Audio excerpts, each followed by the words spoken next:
তোমার দাদা একটা বোকা মানুষ, অনেক রাগী, সে আমার দিকে ফিরেও তাকায়নি। আজ বিয়ের 1 মাস হয়ে গেল, সে আমাকে একটা নজর তাকিয়েও দেখেনি।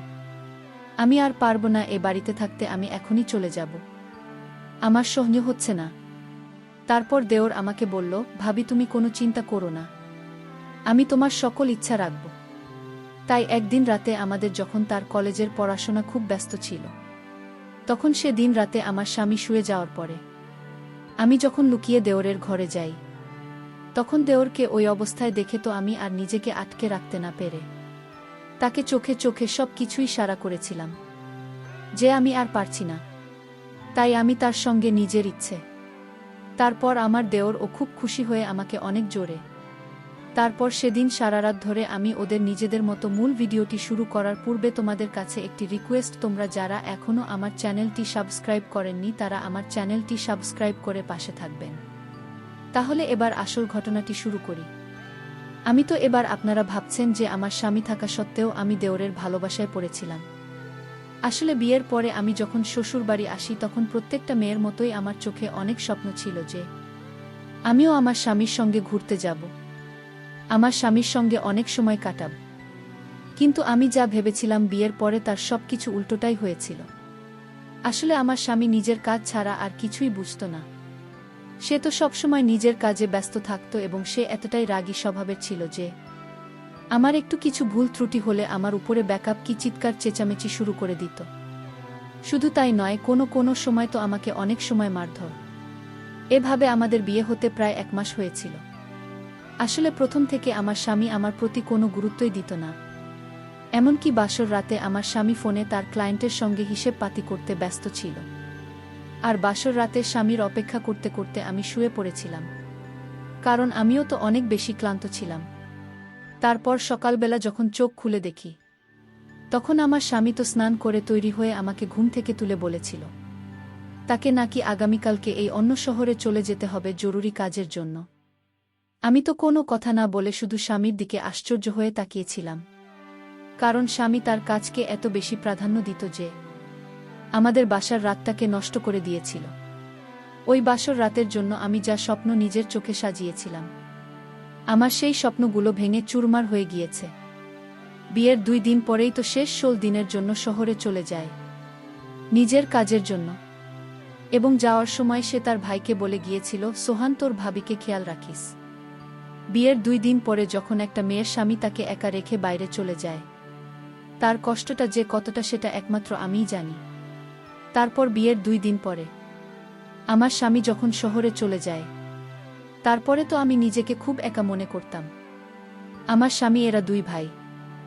আমার দেওর বয়সে আমার চাইতে 5 বছরের ছোট, শ্বশুর শাশুড়ি তো অনেক আগে মারা গেছে। স্বামী যখন 15 দিনের জন্য শহরে চলে যায়, তারপরে স্বামীর সঙ্গে কাটানো এই 2 দিন মনে করে একা একাই সময় কাটাতাম। আর বোনের সঙ্গে কাটানোই 2 দিনের মধ্যে তো স্মরণ করার মতো সে রকম কোনো কিছু স্মৃতি ছিল না।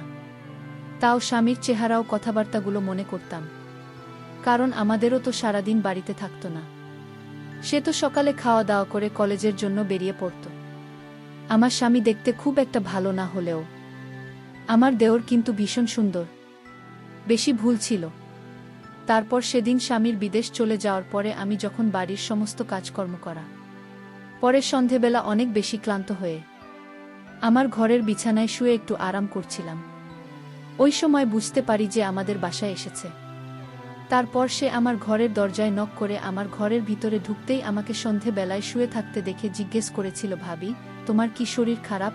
আমি তখন বিছানায় উঠে বসে বললাম, না গো, শরীর খারাপ নয়, বাড়ির কাজকর্ম করার পরে আমার শরীরটা অনেক বেশি ক্লান্ত লাগছে, তাই একটু শুয়ে আরাম করছিলাম। কিন্তু আমি জানতাম ওই সময় আমার মন খারাপ ছিল, কিন্তু আমার মনের পরিস্থিতি আমি তো আমার দেওরকে বলতে পারছিলাম না যে আমার মনের মধ্যে কি চলছিল। কিন্তু তাও জানি না কিভাবে সে আমার মুখ দেখে বলেছিল, কিন্তু ভাবি তোমাকে দেখে তো মনে হচ্ছে দাদা চলে যাওয়ার জন্য তুমি অনেক কষ্টে আছো এবং তোমার মন খারাপ আছে। দেখো ভাবি, তুমি কিন্তু আমার থেকে কোনো কিছুই লুকোতে পারবে না। আমি কিন্তু মুখ দেখে এসব কিছুই বুঝতে পারি। আর দাদার জন্য যে তোমার মন খারাপ সেটা তো আমি স্পষ্টভাবে বুঝতে পারছি। তুমি একদম মন খারাপ করো না। দাদার অনুপস্থিতিতে তোমার দায়িত্ব এখন আমার ঘাড়ে। তাই যতদিন দাদা বাড়িতে নেই ততদিন তোমাকে খুশি রাখার দায়িত্ব আমার। তারপর আমার দেওয়ার আমার কিছু বলার আগেই বিছানা থেকে নিচে নামিয়ে বলল, ভাবি চলো আমার সঙ্গে, আমি তোমার মোটেই এখনই ঠিক করে দেব। এই বলে আমার দেওর আমাকে আমার ঘর থেকে বারান্দা ঘরে নিয়ে গেল। তারপর বলল, ভাবি তাড়াতাড়ি চলো, আমি তোমাকে আমাদের এখানকার স্পেশাল ফুচকা খাব, যেটা খাওয়ার পরে তোমার মুড একদম ঠিক হয়ে যাবে।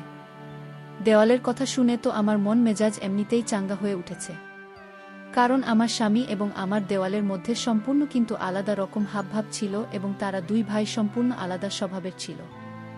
আমাদের তো আমার সঙ্গে ভীষণ কথা বলতো, সে খুব খোলামেলা স্বভাবের ছিল। তারপর দেওয়ার কথা শুনে আমি আর না বলতে পারিনি। সেদিন আমি প্রথম দেওরের সঙ্গে বাইরে বেরিয়েছিলাম এবং তার সঙ্গে ঘুরে আমার মন খুব তরতাজা হয়ে উঠেছিল। এইভাবে ধীরে ধীরে 4-5 দিনের মধ্যে আমার দেওরের সঙ্গে খুব ভালো একটা বন্ধুত্বের সম্পর্ক তৈরি হয়েছিল। এমনকি আগের মতো আমার আর বোনের জন্য মন খারাপ হতো না। আমি তো দেওলের সঙ্গে খুব ফ্রি হয়ে উঠেছিলাম। এদিকে প্রত্যেক দিন রাতে আমার স্বামী 1 থেকে 2 মিনিটের জন্য আমাকে ফোন করে একটা লৌকিকতা পূরণ করত, যে তার তো কোনো মানে ছিল না। অত দূরে যাওয়ার পরেও 1 ঘন্টার মধ্যে আমাকে ফোন করে মাত্র 2-3 মিনিট সময় দিত এবং ধীরে ধীরে, যেটা আমার খুব বিরক্ত বোধ লাগত।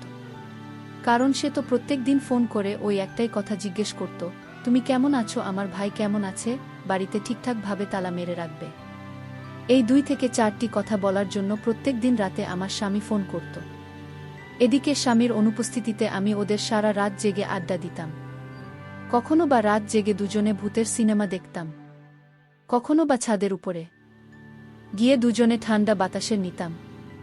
এভাবে প্রায় 1 সপ্তাহ কেটে যাওয়ার পরে সেদিন জানি না কিভাবে বাথরুমের ভিতরে স্নান করতে গিয়ে আমি পা পিছলে পড়ে গেছিলাম এবং আমি যখন চিৎকার করে উঠেছিলাম, তখন আমার চিৎকারের আওয়াজ পেয়ে আমাদের তাড়াতাড়ি আমার বাথরুমের সামনে এসে দাঁড়িয়ে আমাকে জিজ্ঞেস করি, ভাবি কি হয়েছে, তুমি ঠিক আছে তো? আমি তখন পায়ে ব্যথার চোটে কাঁচতে কাঁচতে বললাম, আমার ছোট দেওয়ারকে, না গো আমি ঠিক নেই, আমি পা মচকে পড়ে গেছি এবং আমি আর উঠতে পারছি না। তারপর আমার দেবর, ভাবি তুমি কোনো রকমভাবে বাথরুমের দরজাটা খোলো। দেওয়ালের কথা শুনে আমি খুব কষ্টে বাথরুমের দরজাটা হাত বাড়িয়ে খুলেছিলাম। ওই সময় আমি একটা লাল রঙের পরে স্নান এবং আমি যেহেতু স্নান করতে করতে পা পিছলে পড়ে গেছিলাম, তাই আমার পুরো শরীরটা ভিজে ছিল। ওই সময় আমার দেওয়া আমার দিকে কিন্তু এক দৃষ্টিতে তাকিয়েছিল, আর ওদিকে পায়ে ব্যথা নিয়ে আমি কান্নাকাটি করছিলাম। তারপর আমার যখন উঠে দাঁড়ানোর ক্ষমতাটুকুও ছিল না, তখন আমার দেওর বাধ্য হয়ে আমাকে ধরে আমার ঘরের বিছানায় বসে আমাকে গামছা ও আমার পরনের পোশাক আমার পাশে রেখে দিয়ে বলেছি, ভাবি আমি ঘরের বাইরে যাচ্ছি, তুমি পরিবর্তন করে নাও, নইলে তোমাকে ঠান্ডা লেগে যাবে। সেদিন আমার কাছে এক অন্যরকম অনুভূতির সৃষ্টি হয়েছিল, একটা অন্যরকম আবেগ ও আনন্দ জেগে উঠেছিল।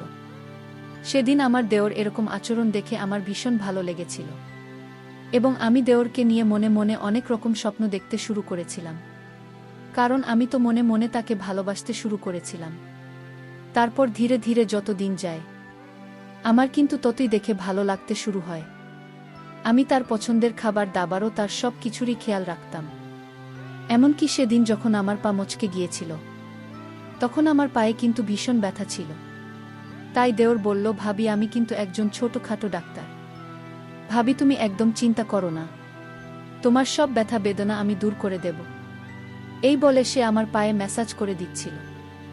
আমার পায়ে যখন মালিশ করতে শুরু করল, তখন কিন্তু আমার ভীষণ আরাম লাগছিল এবং আমার পায়ের ব্যথা কমে গেল। আমি কিন্তু দেওয়ার জন্য সেজেগুজে তৈরি হয়ে থাকতাম এবং বাহানা খুঁজতাম যে আমার দেওরের কাছে যাওয়ার জন্য, কারণ বিয়ের পরে যে যত্ন আমার স্বামীর কাছ থেকে পাওয়া উচিত ছিল, সেটা তো আমি দেওরের কাছে পেয়েছিলাম।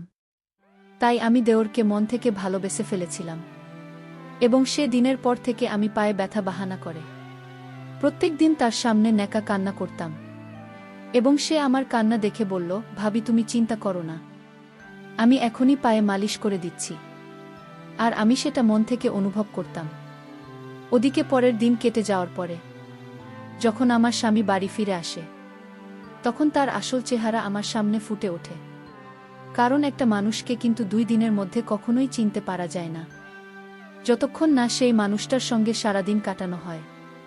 একটা মানুষের সঙ্গে আমি যত সময় কাটাব, ততই আমি তাকে চিনতে পারব।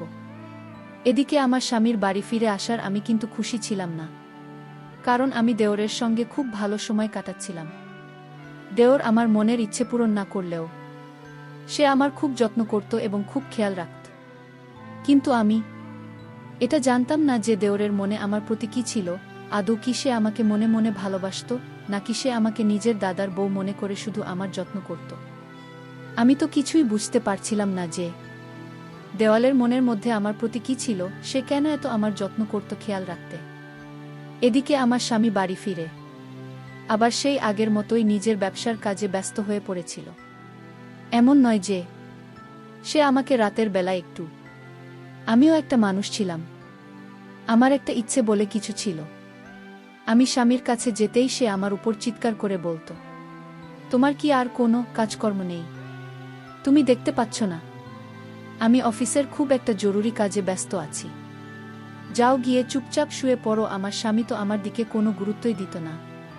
তারপর সেদিন আমি যখন স্বামীর কথায় অনেক বেশি কষ্ট পেয়ে মন খারাপ করে রাগ করে রুম থেকে বেরিয়ে ছাদের উপরে গিয়ে চুপচাপ বসেছিলাম আর স্বামীর কথাগুলো মনে করে কাঁদছিলাম। ঠিক ওই সময় আমার দেওর ও ছাদের উপরে আমার কাছে এসে হাজির হয়েছিল এবং আমার চোখের জল দেখে আমার ধরে আমার চোখের দিকে তাকিয়ে আমার চোখের জল মুছে জিজ্ঞেস করল, বৌদি তুমি এত রাতে ছাদে কি করছো? আর তুমি কাঁদছ কেন? এতদিন পরে দাদা বাড়ি ফিরে এসেছে, তাই তোমাকে তো আজ রাতে দাদার সঙ্গে সময় কাটানো উচিত ছিল। আমি তখন ওই সময়ে নিজের আবেগ ধরে রাখতে না পেরে দেওরকে বলেছিলাম, তোমার দাদা এখন পর্যন্ত আমার চেহারার দিকে তাকিয়ে দেখিনি। আমি একটা মানুষ, আমার ইচ্ছে বলে কিছু আছে। তোমার দাদার সব সময় নিজের কাজ ও টাকা পয়সা নিয়ে ব্যস্ত থাকে, কিন্তু কখনো আমার দিকে নজর দিয়ে দেখেনি বা কখনো আমার মনের কথা বোঝার চেষ্টা করেনি। এবার তুমি বল আমি কি করব? আমি কিন্তু তখনও আমার দেওরকে এটা বলার সাহস করতে পারেনি যে আমি তাকে মনে মনে ভালোবেসে ফেলেছি। আমার সব কথা শোনার পর এদের খুব ভালোবাসে। আমার চোখের জল মুছে আমাকে বলেছিল, ভাবি তুমি চিন্তা করো না, ধীরে ধীরে সব কিছু ঠিক হয়ে যাবে। পরের দিন সকালবেলা আমি যখন সকালে নাস্তা তৈরি করছিলাম, তখন আমার বরদার একসঙ্গে খেতে বসেছিল। তারপর আমার হাতে রান্না করা সবজি পছন্দ না হওয়ায় আমার স্বামী আমাকে অনেক কথা শুনিয়েছিল ও অপমান করেছিল।